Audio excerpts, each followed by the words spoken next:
그죠? 어려운 일 있으면 기도할게요 하고 안 해. 대부분 안 해. 그냥 안타깝다 그런 표현이지 상투어가 돼버렸어요. 기도할게요 그러면 이거 어쩌냐 안타깝다 힘들겠다 이런 정도의 인사만 돼버린 것이죠. 저는 어떡하나 기도 부탁을 하시거나 이렇게 하시는 분들 있잖아요.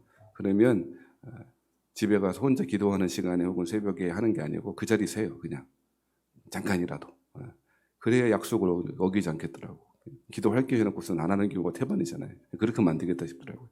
기도 부탁을 듣걸랑 그 자리에서 잠깐이라도 능력 기도로 선포하고 명령하고 그렇게 기도하시면 좋겠습니다. 그래서 이상하게도 기도야말로 성도들에게 굉장한 하나님이 주신 우리 무기이고 승리 방정식일 텐데 기도를 그렇게 상투어로 만들어버리고 인사치레 정도로 만들어버리는 건 안타깝죠. 실제로 사도 바울은 하나님의 위로가 먼저 위로를 경험한 하나님의 도우심과 평안을 경험한 성도들을 통하여 고난당하는 성도들에게 기도하는 것을 통해서 전달되어진다라고 하는 것을 말씀드렸죠. 그렇죠? 여러분, 그러니까 성도가 기도한다는 것은 그냥 잘 되길 바래라고 하는 마음을 전함 이런 정도가 아니고요. 하나님의 능력이 하나님의 도우심이 그대로 그 상황 가운데 이루어지게 하는 큰 영적인 무기가 된다는 것을 기억하시기 바랍니다. 그래서 지난주에 그런 얘기도 했잖아요. 하나님의 위로라고 하는 것이 마음에 평안이 있기를 바래 소원 정도가 아니고 실제로 그렇게 하시겠다는 선언이다 라고 하는 거 기억하시면 좋겠습니다. 옛날에 많이 했는데 여러분 하나님의 명령하시면 반드시 이루어집니다. 근데 여러분 왜 이루어지냐? 하나님의 말씀과 명령에는 두 가지가 있기 때문이다. 전혀 기억이 안 납니까? 따라 한번 해보십시오. 의지와 능력. 기억나십니까? 이제 내가 이제 실력이 되게 올라오신 거예요. 제가 이제 선창하면 기억은 나잖아요, 이제. 처음에 기억은 안 나. 하나님이 말씀하시면, 명령하시면 그것이 실제가 되어져요. 왜 그러냐? 하나님 말씀에는 하나님의 선한 의지가 있기 때문이다. 그 말씀을 행할 만한 의지가 있으시기 때문에 명령하시는 것이다. 그러니까 하나님의 말씀을 들을 때마다 그 하나님의 말씀은 하나님의 의도, 의지라고 그렇게 읽으시면 된다 이 말이에요. 이해 되시겠어요? 네? 안 돼도 알 수 없고요. 언젠간 되겠죠, 뭐. 그런 다음에 하나님 말씀에는 명령의 의지가 있고 두 번째 뭐가 있다고요? 능력이겠죠. 능력. 하나님은 무엇인가를 우리에게 요구하시거나 명령하실 때 그렇게 하실 만한 능력이 있어요. 그죠? 그러니까 하나님의 말씀은 그래서 반드시 이루어져요. 근데 많은 경우에 사람과 사람은 의지와 능력이 다 있기가 어렵고요. 그리고 둘 다 없는 경우도 상당 부분 있고 대부분은 우리가 말을 할 때, 약속을 할 때, 무엇인가 요구할 때 한 가지가 결여되어 있거나 할 때가 있죠. 의지가 있으면 능력이 없거나, 능력이 없으면 의지가 없거나. 그죠? 아빠가 너한테 아이폰을 사줄게 라고 말을 했어요. 그러면 그 아빠는 의지와 능력 중에 뭐가 없을까요? 둘 다 없을 수도 있어요. 사줄 만한 의지도 없어요. 사주고 싶지도 않아. 그리고 사줄 만한 돈도 없어. 이게 의지와 능력이 없는 거죠. 근데 진짜 사줄 만한 능력은 드는데 뭐가 없을 때. 너 공부 열심히 해. 이번에 성적 오르면 사줄게. 그러면 의지는 있을지 모르겠지만, 아니, 능력은 있을지 모르겠지만 의지가 없을 수도 있는 것이고요. 그러니까 사람은 의지와 능력 둘 다 없거나 둘 다 있거나 하는 경우는 별로 없고 둘 다 없는 경우가 많이 있고요. 의지와 능력 둘 중에 하나 없단 말이에요. 그래서 우리가 말하는 것이 그대로 잘 지키지 못할 때가 있는 것이죠. 여러분, 사람이 함부로 약속하거나 무엇인가를 할 수 없는 이유가 여기에 있어요. 그죠? 내가 당장은 무엇을 할 수 있을 것 같고 의지가 충만해도 능력이 안 되는 거예요. 사람은 원래 죄를 이길 만한 능력이 있을까요? 없을까요? 네? 남들 얘기하지 말고 나를 생각해보면 내가 죄를 이길 만한 능력이 있을까요? 없어요. 없습니다. 내가 스스로 죄를 이길 만한 능력이 없으니까 하나님이 먼저 이기신 거죠. 먼저 승리하시고 그 승리 우리에게 선물로 주시는 것이에요. 그죠? 여러분요, 사람은 능력이나 의지가 없어요. 근데 하나님은요, 말씀하시면 그 하나님의 말씀 속에는 뭐가 있다고? 의지가 담겨 있다니까. 하나님의 말씀 하나 능력은 하나님의 뜻이에요. 그렇죠? 그러니까 그것을 명령하셨어. 나에게 명령하셨어. 그럼 그렇게 하시겠다는 의지가 이미 들어가 있고요. 그리고 그렇게 해주실 만한 능력도 우리에게 주시고 이미 이루시고 하신다는 거죠. 이해되십니까? 그러니까 죄와 싸우라 이러면 죄와 싸울 만한 능력을 우리에게 주시는 거예요. 그죠? 내 힘으로 해보려다가 네 힘으로 안 되는 것을 가르쳐 주시는 기간이 꽤 오래 걸린다 이거죠. 그러니까 여러분, 하나님이 위로의 하나님이다라고 하는 건, 하나님의 성품이 위로라고 하는 것을 사도 바울이 제시하시면서, 그 위로라고 하는 것이 마음에 평안을 주고 내가 널 위로하고 싶어라고 의지만 있는 것이 아니고, 실제로 고난 가운데 있는 성도들에게 하나님의 능력을 통하여 그 하나님의 위로가 실제로 능력을 통해서 주어지는 현실태가 되어지는 것이죠. 그것이 여러분 하나님과 우리와의 차이일 수 있다는 것이죠. 여러분 성경 읽으실 때 실제로 하나님 명령하시면 이거는 우리를 향한 뜻이고 그렇게 해주시겠다고 하는 선언이구나, 이렇게 믿으시기 바랍니다. 네. 그래서 지난주에 그 얘기를 서론적으로 많이 드렸고요. 오늘 12절부터 사도 바울이 24절까지는 우리가 다 읽지 못했지만 중간에 읽었습니다만, 사도 바울이 고린도 교회에 먼저 가보려고 하는 계획이 있었던 것 같아요. 스스로 계획하고 고린도 교회에 꼭 방문해서 고린도 교회 문제를 해결해 봐야 되겠다, 같이 교제해야 되겠다라고 하는 마음이 있었는데, 피치 못할 사정 때문에 고린도 교회 방문의 계획이 어그러졌어요. 그래서 이 어그러진 계획 때문에 고린도 교회에 있는 성도들이 얼마나 말이 많았는지, 사도가 한 입 갖고 두 말 한다는도 그 처음에 말할 때는 그래 해놓고 좀 있다가 아니야 한다고 한다든지 이렇게 하는 사람들이 꽤 많았던 것 같아요. 그 부분들이 바로 여러분 우리 성경 18, 19, 20절 나와 있는 그런 말씀인 것이죠. 먼저 15절부터 16절, 17절 말씀에 보면 이렇게 이야기하는데요. 내가 이 확신을 가지고 너희로 두 번 은혜를 얻게 하기 위하여 먼저 너희에게 이르렀다가 너희를 지나 마게도냐로 갔다가 다시 마게도냐에서 너희에게 가서 너희의 도움으로 유대로 가기를 계획하였으니, 대충 이렇게 읽긴 했습니다만 마게도냐가 어디냐 이렇게 그 생각이 들 텐데요. 그리스 위쪽에 북쪽에 있는 지역이 마게도냐 이렇게 이해하시면 될 것 같아요. 그리스는 알잖아요, 그죠? 가봤냐고는 안 물어봤잖아요. 알고 계시냐, 어디 있는지는. 그리스 북쪽이 마게도냐인데, 소아시아, 터키의 소아시아 전도하고 그리스 마게도냐 갔다가 고린도는 이제 유럽의 관문 쪽에 좀 아래쪽으로 내려와야 되니까 이제 마게도냐 갔다가 다시 가려고 그랬는데 갔대요, 못 갔대요? 계획하였으니. 그런 다음에 17절에 이렇게 계획할 때에 어찌 경솔이하였으리요? 혹 계획하기를 육체를 따라 계획하여 예 하면서 아니라 하는 말이 내게 있겠느냐 라고 말해요. 이렇게 말하는 거 보니까 고린도 교회 방문 못한 거죠. 방문하려고 하는 계획은 있었지만 여러 이유 때문에, 아마도 그 이유는 여러 가지 이유를 댈 수 있겠습니다만 다 기억할 수 없겠고요. 한 가지 예측 가능한 상황은 고린도 교회에 여러 가지 문제가 많이 발생했는데, 고린도 전서에 봤잖아요. 그 문제를 잔뜩 가지고 있고, 그리고 사도 바울에게 여러 가지 공격적인 태도를 가지고 있는 사람들이 여전히 많이 있는 그 교회에 직접 사도 바울이 방문하면 교회가 평안해질까요? 더 싸울까요? 안 싸워봐서 몰라요?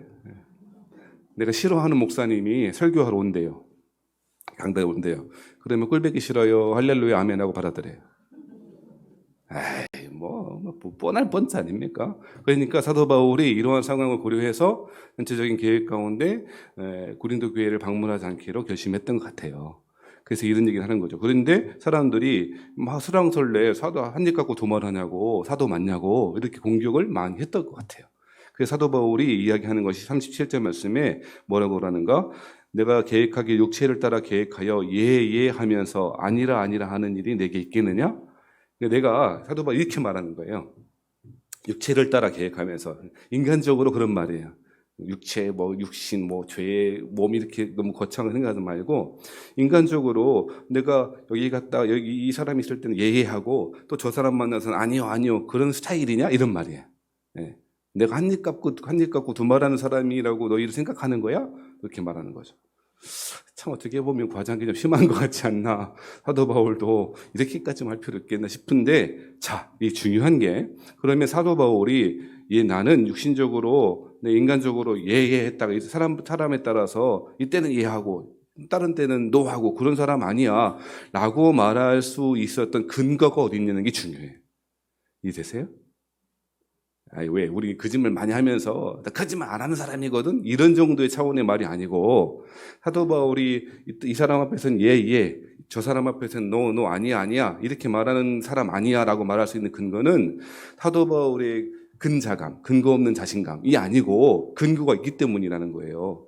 이게 중요하다는 거죠. 그게 뭘까요? 그게 18절부터 24절까지 길게 써놨습니다만 그 이유가 18절부터 24절에 나와 있는 이유인데 18절 말씀에 뭐라고 말하는가? 왜 사도 바울은 그렇게 말할 수 있었는가? 18절 말씀에 먼저 하나님은 뭐 하시대요? 이거 잘못 읽으면 안 돼요. 이쁘시니라 하면 안 됩니다. 믿부시다. 이 말은 믿을만하다라고 하는 말이에요. 신실하다라고 하는 말.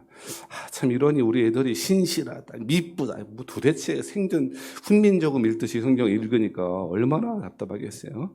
그래서 좀 더 성경을 쉽게 읽히려고 영어로 성경을 읽었더니 더 죽으려고 그래. 더 힘들다. 아무튼 여러분 안 믿으시겠지만 전혀 공감하지 못하시겠지만 한글보다 때로는 영어가 더 성경을 이해하는 데 쉬울 때가 많다. 그렇습니다. 하나님은 뭐 하시대요? 믿부시대요. 믿부시대요. 뜻이 뭐라고요? 믿을만 하다. 왜 이야기를 하고 시작하는가? 한마디로 이야기하면 믿을만 하다. 믿을만한 자신이 믿을만 사람이라고 주장하는 거잖아요. 지금 고린도 교회 성도들에게.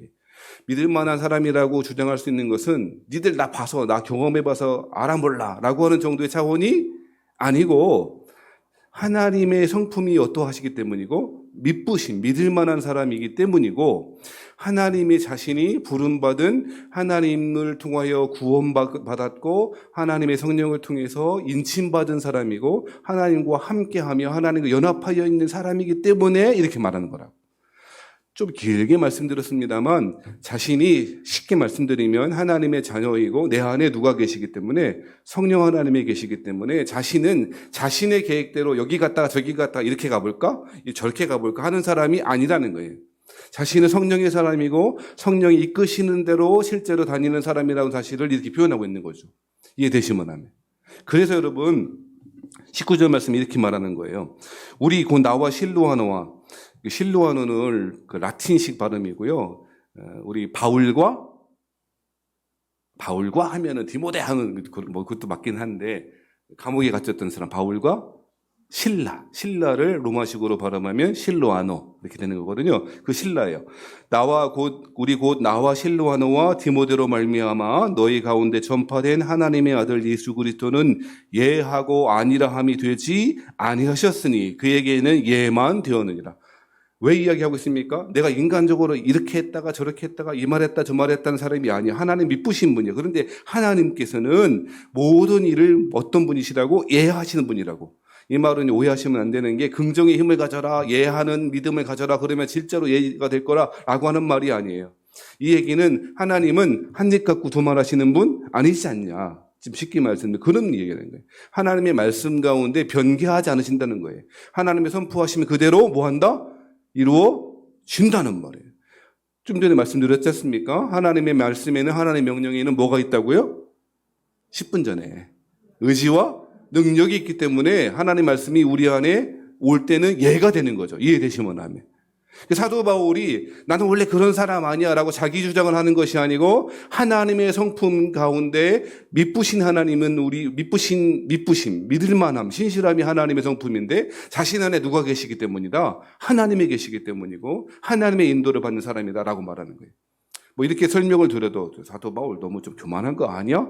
우리식으로 생각하니까 그렇지만 실제로 성령의 사람은 어떤 사람입니까? 하나님의 믿부심 가운데 신실한 사람이고요. 충성하는 사람이고요. 하나님의 이끄시는 대로 끌려가는 사람이 하나님의 사람이죠. 그리스도를 믿는다는 것이 무엇입니까? 여러분 늘 말씀드렸지만 내 신념과 확신이 강한 것이 믿는 것이 아니고요. 내 힘은, 내 의지는, 내 능력은 점점 없어지고 우리 삶의 주인이 하나님의 힘을 인정하고 실제로 그렇게 살아가는 사람이 믿는 거라고요. 그래서 믿음은 신념보다도 원래 조금 더 정확하게 번역하자면 신실에 가깝고 충성에 가까운 거예요. 이해하시면 정말 좋겠어요. 우리는 믿음의 주체가 항상 나라고요. 그래서 내가 계획해야 되고요. 내가 이끌어 가야 되고요. 그랬더니 실제로 사도 바울은 그리스도를 만나기 전에 사도 바울 어땠습니까? 자신의 삶의 주인이 자신이었어요. 사울이었죠. 그래서 자기 열심으로 그리스도를 믿는다는 사람은 핍박하고 다녔고요. 자기 열심으로 율법도 공부해 봐야 되겠다 싶어서 당시 최고인 가말리엘이라고 하는 사람의 문화생으로 들어가서 말씀도 배우고요. 자기 인생의 주인이 자기였어요. 그런데 사도 바울은 그리스도를 만난 다음에 그것이 완전히 역전되었죠. 이제는 그리스도를 핍박하는 삶에서 그리스도를 위하는 삶이 되었다. 이거는 보이는 열매고요. 회심의 가장 중요한 사도 바울에게 회심의 가장 중요한 열매는 삶의 주인이 바뀌었다는 거예요. 그게 믿는 거라고요. 여러분, 신념은 아침과 저녁이 다르고요. 신념의 강도도 다르지 않아요? 저도 그렇던데. 어떨 때는 왠지 그냥 뭐 하나님이 내 옆에 계시는 것 같아요. 옆에서 막 인도하시고, 성령께서 기름 부으시면 오늘 강하네 뭐 이럴 때가 있고, 어떨 때는 하나님 계시긴 한다. 목사인 저도 그런데. 그렇지 않아요? 신념이라고 하는 것이요. 우리가 믿는 주체가 되어버린 신념은 굉장하게 불안정하다고요. 우리가 서 있는 곳이 마치 늪과 같을 때가 많다고요. 이해되세요? 우리가 생각하는 믿음은 신념이라고 하는 말로는 설명하기 어려워요. 물론 의지적인 신념이 필요합니다만 우리에게 진짜 필요하고 성령께서 우리에게 요구하신 그 믿음은 뭐냐면 주인 바꿈이고요. 그렇죠? 신실함이라고요. 사도 바울은 지금 그 이야기하는 거예요. 사도 바울이 왜 믿음의 사람인가요? 하나님은 믿으신 하나님, 신실하신 하나님. 그죠? 그죠? 말 바꾸는 하나님 아니라는 거예요. 그래서 자신이 너희들이 볼 땐 여기 갔다 저기 갔다 인간적으로 육신적으로 말하면 왔다 갔다 하는 것 같아. 그렇지 않다고. 자신이 이렇게 말하는 것은 근본적으로 자신의 삶에 이끌어 가시는 분은 성령 하나님이라고 이야기하고 있는 거죠. 사랑하신 여러분, 우리가 그리스도인 되었다라고 하는 것은 내가 교회에 열심히 출석하는가, 내가 어떤 교리적인 확신이 있는가, 구원의 확신이 있는가라고 하는 것이 아니라고요. 신실함이라고요. 충성스러움이라고요. 이렇게 말하니까 와닿지 않죠. 신실, 충성 뭐 이렇게 이야기하니까 와닿지 않. 좀 제가 이 말을 어떻게 좀 이해하도록 쉽게 이야기하도록 생각해 볼까 해봤는데요. 이렇게 말하면 좋을 것 같아요. 한결같음. 성경에 나오는 그 신실이라고 하는 미쁘다라고 하는 단어를 우리말로 잘 번역한 단어가 제가 볼 때는요. 한결같음이에요. 한결같음이에요. 여러분요. 사람의 성격이나 기본이 어떨 때는 막 천국에 갔다가 어떨 때는 막 지옥에 갔다 이런 분도 있잖아요. 네? 애들을 대할 때도 막 어떨 때는 막 우리 아들 우리 뭐 이렇게 했다가 어떨 때는 네가 내 새끼 맞냐고 막 화내고. 네? 여러분 보고 계시잖아요. 지금 누군지. 여러분 이거는 신실한 거예요? 신실하지 못한 거예요? 한결같은 거예요? 한결같지 못한 거예요? 여러분이요. 한결같은 게 쉽지 않습니다. 그죠? 한결같이 평생에, 그러니까 제가 예전에 한번 그런 예화를 한번 들었는데, 저 태안에 연포 해수욕장이라고 있더라고요. 연포인가? 맞죠? 연포. 안 가봐서 몰라요? 집에서 성경만 보시고, 기도만 하시고, 뭐, 그러시니까 모를 거야. 뭐. 예전에 저희 아내가 이제 서산에 학교에 있을 때인가, 연포를 이제 갔었는데, 제가 너무 은혜 받은 장면이 있었는데요. 그 연포 해수욕장에 이제 인공 방조제로 인공으로 만든 백사장이 있고 해변가인데 그 사람이 별로 없었던 때인데요. 노 부부가 그 해변가에 별로 사람도 없는 안개가 살짝 낀 그런 해변에서 노 부부가 손을 꼭 잡고 해변가를 거니시더라고요. 근데 그 장면이 너무 좋은 거예요. 그 되게 은혜 받았어요. 나도 저렇게 늙어야 되겠다. 그리고서 집에 와서 생각해 보니까 부부가 아닐 수도 있다. 뭐 이런 생각도 했어요. 뭐 그랬다는 거예요. 뭐 그랬다는 것이 뭐. 부부는 손 잘 안 잡거든요. 평생에 신실하게, 그게 신실한 한결같음이죠. 유난스럽게 뭐 이렇게 할 것도 없고, 여러분 누군가를 사랑하는 것도 누군가에게 헌신하는 것도 한결같은 것이 믿음의 본질 가운데 하나라는 거죠. 그게 미쁘다라고 하는 말이라고. 사도 바울은 인간적으로 볼 때 여기 갔다 저기 갔다 그렇지 않아요. 사도 바울이 한결같으려면요 어디로 가야 돼요? 그냥 처음부터 스페인으로 갔어야 돼. 서바나. 그게 사람들이 생각할 때 지금도 여러분 유럽의 땅끝이 스페인인 건 아시잖아요. 안 가봤지만 그죠? 지도 보면. 사도 바울은 땅끝이 스페인, 당시의 세계관 가운데 땅끝이 스페인이라고 생각했고 거기 가는 것이 자신의 계획이었다고요. 인간적으로 육신적으로 한결같으려면 어디 가야 돼? 스페인 가야죠. 하지만 그리스도를 만난 이후에 삶의 주인이 자신이 아니었고 성령께서 이끄시는 삶을 살았기에 사도 바울은 어디 갑니까? 아시아로 가. 와서 우리를 도우라 그거 가시죠. 그 환상을 보고 어디로 갑니까? 계획을 바꾸잖아요. 행동을 바꾸잖아요. 변덕스럽기 때문인가요? 아니요. 그게 신실한 거라고요. 하나님의 인도함을 받는 사람이 신실한 것이에요. 그게 그리스도인이고 그게 예수 믿는 믿음의 본질이라고 설명하고 있다는 것입니다. 그래서 20절에 뭐라고 이야기합니까? 하나님의 약속은 얼마든지 그리스도 안에서 뭐가 되니? 예가 되니라고 하는 것입니다. 그래서 그런즉 그로 말미암아 우리가 뭐하여? 20절 말씀에 그런즉 그로 말미암아 우리가 뭐하여? 아멘하여 하나님께 영광을 돌리게 되느니라. 왜 아멘할 수 있습니까? 하나님의 말씀을 신뢰하기 때문입니다. 하나님이 미쁘신 하나님이라고 선포하는 것입니다. 우리가 생각할 때 아멘이 안 된다고.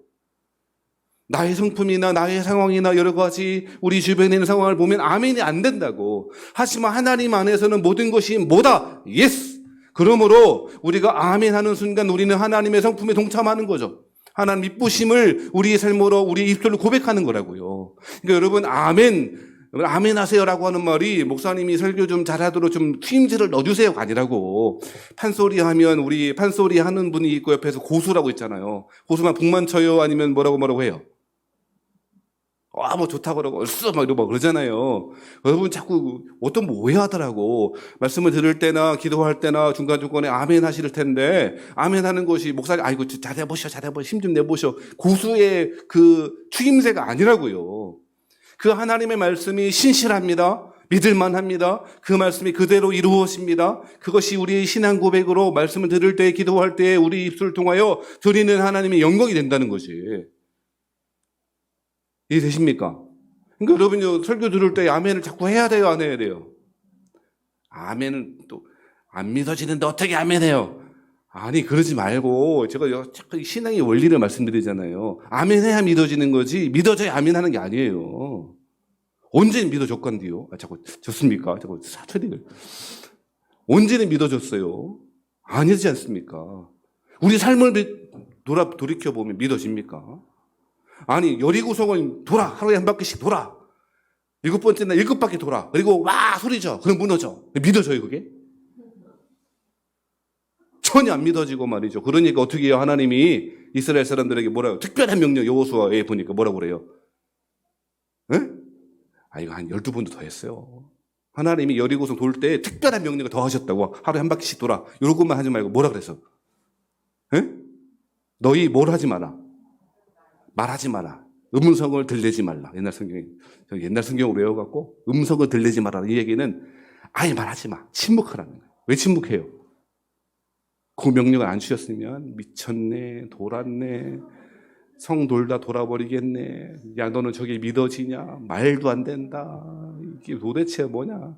여호수아 미쳤다. 모세 때도 그렇더니 여호수아는 더 한다더니 별소리가 했을 거라고. 그러니까 뭐 하지 말래? 말하지 마. 오직 마지막 날에 외치라 그럴 때 외쳐. 그러면 무너져요. 사랑하시는 성도 여러분, 하나님의 약속은 그래서 20절 말씀에 얼마든지 그리스도 안에서 뭐가 되니? 예가 되니. 그게 뭐 하는 거라고? 아멘 하는 거라고. 믿어지니까 아멘 해야지가 아니라고요. 설교 시간에 믿어질 시간이 어디 있어요? 이해도 안 되는데. 하나님의 말씀, 우리 설교 말씀 들을 때 이해에 대해서 아멘 할 때가 있나요? 대부분? 죄송합니다만 아무리 애써서 설교해도요 별 차이가 없더라고요. 저의 설교 준비는 저의 사역이지 여러분 이해하고 안 하고는 성령님이 하시는 거라고 점점 느껴져요. 그러니까 여러분요 이해에 대해서 아멘 혹은 뭐 나는 마음이 아직 받아들일 만한 이해는 되는데 그 말씀 받아들일 만한 상황이 안 돼서 노멘 그게 아니라고. 아멘 할 때 하나님 안에서 모든 것이 예스라고 하는 것이 이해가 돼서가 아니고 그렇게 받아들일 때 하나님 명령을 우리가 받아들일 때 말씀 안에 의지와 능력이 있으므로 실체가 된다고. 현실태가 된다는 말 쓰는데 신학에서는 그 현실이 되는 상황을 우리에게 주고 싶은 거라고. 아멘입니까? 여러분 사랑하시는 그러므로 설교를 들을 때마다 아멘 하셔야 돼요. 아멘 하셔야 된다고. 습관이 안 돼서요. 쑥스러워.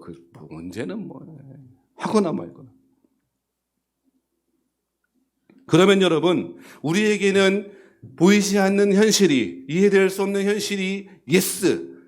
하나님 안에서는 하나님의 약속은 얼마든지 그리스도 안에서 이해가 된다 그랬는데, 우리 아멘으로 받아들일 수 있다고 그랬는데 보증이 있습니까? 그렇게 될 만한 보증이 있나요? 있다는 거예요.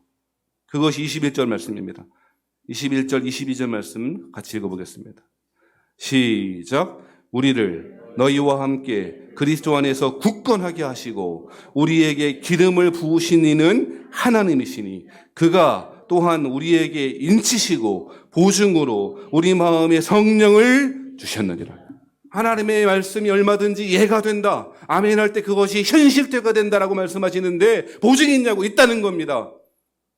무엇입니까? 자신은 신실한, 난 육신적으로 왔다 갔다 하는 사람 아니야. 그렇게 말할 수 있는 보증이 있어? 근거 있어? 있다는 거예요.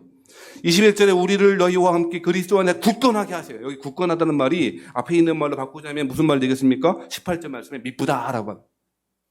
우리가 믿을 만한, 충성스러울 만한 신실한 사람이 되게 하시는 이는 그리스도 안에 주시는 것이라고 말하고 있습니다. 그리고 그렇게 되어지는 근거가 무엇입니까? 우리에게 뭘 부어주십니까? 기름을 부으신다는 것입니다.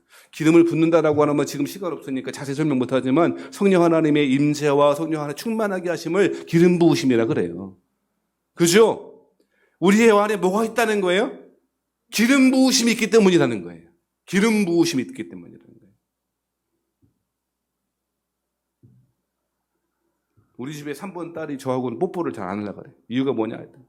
아빠는 기름기가 너무 많대. 그래서 내가 항상 하는 말이 뭐냐? 아빠는 기름 부으심이 많아서 그래. 이렇게. 농담으로 하지만 맨날 그래. 세수로 깨끗하게 와도 뽀뽀를 안 하려고 그래. 졸리시지 말라고 말했는데. 우리에게 뭐를 부으셨다고? 기름 부으심이 있기 때문이라는 거예요. 근데 그 기름 부으심을 자세히 한 절 풀어서 설명한 절이 22절이에요. 22절에 뭐라고 그러면 기름 부으심이 뭘까? 그가 하나님께서 그리스도를 통하여 우리에게 인치시고 보증으로 우리 마음에 뭘 주셨다? 성령을 주셨다. 성령 하나님은 우리가 신실하도록 믿음에 서 있도록 하나님의 말씀이 이해가 되는데 그 말씀이 현실되도록 우리에게 보증하시는 분이에요. 인쳐주시는 분이에요. 인친다는 게 뭡니까? 도장 찍는단 말이라고요. 저희 집에 요즘 아주 그냥 보증 서류가 많더라고요. 세상에 얼마나 내라고 하는 서류가 많은지 이것도 내라 저것도 내라 스크래핑해서 내라 되게 많더라고요. 근데 우리 저희 이제 집사람이 스크래핑해서 내는데 학교에서 이제 제출한 서류 중에 하나가 직인이 빠졌대. 직인. 한참 하더니 전화가 왔고 이 서류에 직인이 빠졌으니까 다시 내라고. 다시 내라. 이 세상에 그렇더라고. 우리는 그냥 도장 아무거나 함부로 그냥 막 찍어주잖아요. 학교에서 발급한 관공서에서 발급한 그게 공립학교니까 발급한 서류니까 괜찮겠지 했더니 아니더라고. 직인 빠졌으니까 다시 올리라는 거예요. 내가 알았네. 도장 찍는 거에 굉장히 중요해요.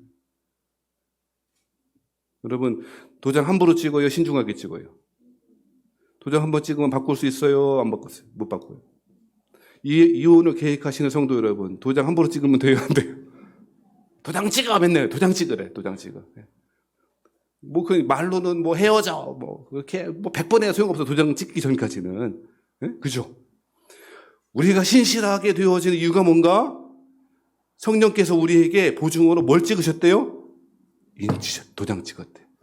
그리고 그것도 모자랄까봐 우리 마음에 아예 성령님이 우리 마음 가운데 거주하시기를, dwelling, 우리 가운데 거주하시기를 결정하시고 실제로 이루어졌다는 거예요.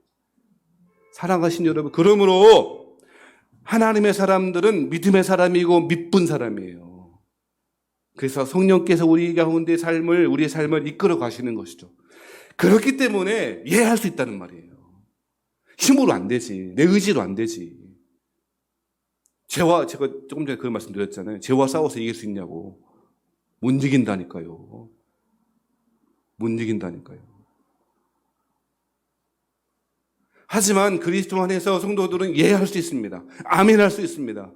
우리에게 인쳐주시고 보증으로 주신 성령님이 우리 안에 계시기 때문이라는 거예요. 사도 바울은 지금 내가 인간적으로 내가 그럴 사람이야라고 하는 말이 아니고 자신 안에 이런 이루어진 성령 하나님의 역사 때문에 이렇게 말할 수 있었습니다. 이 사도 바울의 신앙의 고백, 자신의 삶을 통한 이 놀라운 신앙의 간증들이 저와 여러분의 간증 되시기를 주의 이름으로 축원합니다. 말씀을 들을 때, 기도할 때마다 하나님께 영광이 되어지는, 어떻게 영광됩니까? 아멘 하는 순간 하나님이 하실 수 있습니다 라고 하는 고백을 하는 거라고. 그러니까 여러분 말씀을 들을 때, 기도할 때마다 내 머리가 이해가 안 되고 받아들이지 못하고 심리적으로 감정적으로 못 받아들이니까 아멘 못해요가 아니고 아멘 하시라고. 그런 현실 낸다고. 잘 기억하시고 한 주간 승리하시는 여러분 되길 바랍니다.